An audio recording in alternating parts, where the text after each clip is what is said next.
It's never too late and you are not too old. ইয়াৰ অৰ্থ কি জানেনে?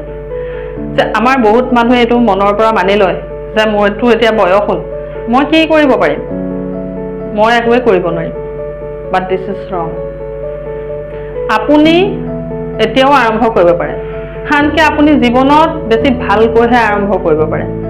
কেতিয়াও নিজে একো কৰিব নোৱাৰো বুলি মনৰ পৰা নাভাবিব। যদি গিভ আপ কৰিছে নহয়, পুনৰ আৰম্ভ কৰি দিয়ক কামটো। আপুনি পাৰিবই, কাৰণ আপোনালোক প্ৰত্যেকজন ব্যক্তিয়ে যোগ্য। গতিকে নিজৰ যোগ্যতাৰ ওপৰত বিশ্বাস ৰাখক আৰু পুনৰ আৰম্ভ কৰক।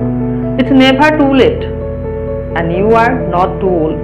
আপুনি বুঢ়া হোৱা নাই, আপুনি ভাবিহে লৈছে আপুনি বুঢ়া হৈছে বুলি বা আপোনাৰ বয়স হৈছে বুলি।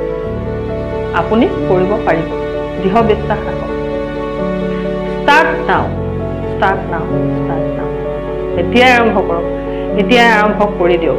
Because it's never too late. It's time to start now.